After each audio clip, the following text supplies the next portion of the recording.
ನಮಸ್ಕಾರ, ನಾನು ರಾಶಿಕಾ ಕರಾವಳಿ. ಮನೆಯಲ್ಲಿ ಕೆಲಸದವರನ್ನ ಬಿಟ್ಟು ಮದುವೆ ಸಮಾರಂಭಕ್ಕೆ ಹೋಗುವವರಿಗೆ ಸಂಕಷ್ಟ ಎದುರಾಗಿದೆ. ಮನೆಯ ಕಾವಲಿಗೆ ನಿಂತವರನ್ನ ಯಾಮಾರಿಸಿ ಮನೆಗೆ ನುಗ್ಗಿ ಕಳ್ಳತನ ಮಾಡುವ ಕೃತ್ಯಗಳು ಹೆಚ್ಚಾಗ್ತಾ ಇವೆ. ಬಂಟ್ವಾಳ ತಾಲೂಕಿನ ಈರಾ ಗ್ರಾಮದಲ್ಲಿ ಭಾನುವಾರ ಈ ಕೃತ್ಯ ನಡೆದಿದೆ. ಕುರಿಯಾಡಿ ಪದ್ಮನಾಭ ಅವರ ಮಗಳ ಮದುವೆಗಾಗಿ ಮನೆ ಮಂದಿ ಮುಂಜೇಶ್ವರ ಪೈವಳಿಕೆಗೆ ಹೋಗಿದ್ರು. ಮನೆಯನ್ನ ನೋಡಿಕೊಳ್ಳೋದಕ್ಕೆ ಇಬ್ಬರು ಮಹಿಳೆಯರನ್ನ ಬಿಟ್ಟು ಹೋಗಿದ್ರು.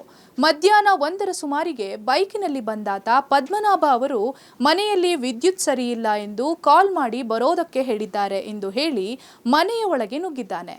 ವಿದ್ಯುತ್ ಫ್ಯೂಸ್ಗಳನ್ನು ನೋಡಿ ದುರಸ್ತಿಯ ನಾಟಕ ಮಾಡಿದ ಆ ಸ್ವಾಮಿ ಮಹಿಳೆಯರನ್ನ ನೆಲದಲ್ಲಿ ನಿಲ್ಲಬೇಡಿ, ಮರದ ಮಣೆಯ ಮೇಲೆ ನಿಲ್ಲಬೇಕು ಎಂದು ಹೇಳಿದ್ದಾನೆ. ಅವರು ಮಣೆ ಮೇಲೆ ನಿಂತಿದ್ದಾಗ ನೇರವಾಗಿ ಕೋಣೆಗೆ ಹೋಗ್ತಾನೆ. ಅವನನ್ನ ಹಿಂಬಾಲಿಸಿದ ಮಹಿಳೆಯ ಬಳಿ ನೀವು ಬರಬೇಡಿ, ಶಾಕ್ ಹೊಡೆಯುತ್ತೆ ಎಂದು ಹೇಳಿ ಹೆದರಿಸಿ ಅವರು ಕೋಣೆಗೆ ಬರದಂತೆ ನೋಡಿಕೊಳ್ತಾನೆ. ಬಳಿಕ ಕೋಣೆಯೊಳಗೆ ಇದ್ದ 20,000 ರೂಪಾಯಿ ನಗದು, 2 ಪವನ್ ತೂಕದ ಒಂದು ಜೊತೆ ಕಿವಿಯ ಬೆಂಡೋಲೆಯನ್ನ ತೆಗೆದುಕೊಂಡು ಪರಾರಿಯಾಗಿದ್ದಾನೆ. ಮನೆ ಮಂದಿ ಮದುವೆ ಮುಗಿಸಿ ಮರಳಿದಾಗ ಘಟನೆ ಬೆಳಕಿಗೆ ಬಂದಿದೆ. ಸದ್ಯ ಈ ಪ್ರಕರಣ ಬಂಟ್ವಾಳ ಗ್ರಾಮಾಂತರ ಪೊಲೀಸ್ ಠಾಣೆಯಲ್ಲಿ ದಾಖಲಾಗಿದ್ದು, ಕುರಿಯಾಡಿ ಪದ್ಮನಾಭ ಮನೆಗೆ ತೆರಳಿ ಪರಿಶೀಲನೆ ನಡೆಸಿದ್ದಾರೆ.